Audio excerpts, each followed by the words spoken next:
دیفاع لە بەهاییەکانی ئێران دیفاع لە ئازادی و مافی ئینسانە.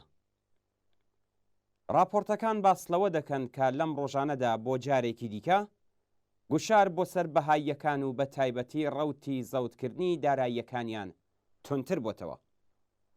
لە نوێترین نمونەدا دادگای ڕژیم لە ئوستانی سمنان بڕیاری زەوتکردنی مڵک و ماڵی 6 بەهایی لەسەر داوای ستادی بەڕێوەبەری فەرمانی ئیمام دەرکردووە. زەوتکردنی داراییەکان تەنیا ستەمێک نییە کە لە ئێران لەم کەمینە مەسهەبیە دەکرێت. گیان و بوونیان بەردەوام لە ژێر مەترسی کۆماری ئیسلامیدایە. خوێندکارانی بنەماڵە بەهاییەکان لە هەموو قۆناغەکانی خوێندندا دەکەونە بەر هەڵاواردن و ئازار و بێبەشی. ئاینی بەهایی لە ئاینە ڕەسمیەکانی وڵات نییە، هەر بۆیە خوێندکاران ئەگەر بڵێن پەیڕەوی دینی بەهاین لە مەدرسە دەردەکرێن.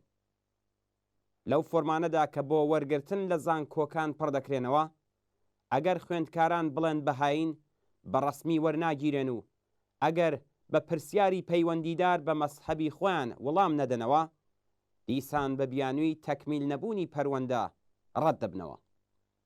بەڵام کێشەی بەهاییەکان تەنیا مەسەلەی خوێندنی منداڵەکانیان نییە. لاسبێنەی هاتنە سەرکاری کۆماری ئیسلامیەوە بەهاییەکان، سێکۆلارەکان، کۆمونیستەکان، خەڵکی کوردستان و ژنان کەوتنە ژێرگوشاری حکوومەتی ئیسلامیەوە و دژمنایەتی ئاشکرای ئەم ڕژیمە لەگەڵ ئەم 4 بەشەی کۆمەڵی ئێران بوو بە ئاڵاو ناسنامەی ئەو ڕژیمە.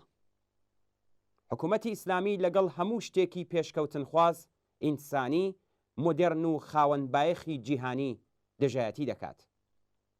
لە موسیقا و هونەر تا سینەما و شانۆگەری، لە ئازادی ڕادەربڕین تا ئازادی چاپەمەنی، لە حزوری دەنگی نەیاران و چالاکی حیزبە سیاسی و کرێکاریەکان تا ڕێکخراوە مەدەنیەکان، لە مافی ئاژەڵەکانەوە تا پاراستنی ژینگە، دژی هەر هەمویانە.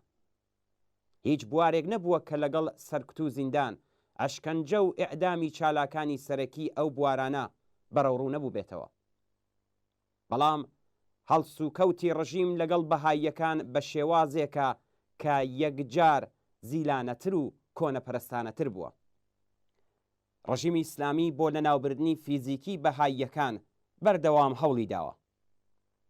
دین و باوەڕی بەشێک لە خەڵک گومڕاکەر و قبول نەکرا و پێناسەکردن، ژن و پیاوی بەهایی لاو و پیر و تەنانەت منداڵیان زیندانیکردن، زەوتکردنی ماڵ و داراییان، بێبەریکردنی لاوانی بەهایی لە خوێندن لە زانکۆکان، وێرانکردنی شوێنە پیرۆزەکانیان، جیاکردنەوەی شوێنی ناشتن و قەبری بەهاییەکان لە باقی خەڵک و بە بەردەوامی بەردی سەرقەبرەکانیان شکاندن، لە دامەزراندنی بەهاییەکانی ڕێگریکردن و لە هەموو پیشەیەکی حکوومەتی و خصوصی دەرکردن، ناچارکردنیان بە کۆچ و لە میدیا و شوێنە مەسحەبیەکان بەردەوام دژ بە بەهاییەکان پاپۆش و پەروەندە دروستکردن.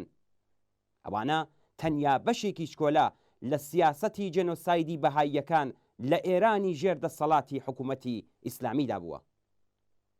ئەوەی کە حکوومەتی ئیسلامی بەرامبەر بە خەڵکی بەهایی ئەنجامی دەدات، هەمان سیاسەتی ئاڵمانی نازی و باقی فاشیستەکانی سەدەی ڕابردوویە کە دژ بە یەهودیەکان، قەرجەکان و سوسیالیستەکان بەکاریان هێنا.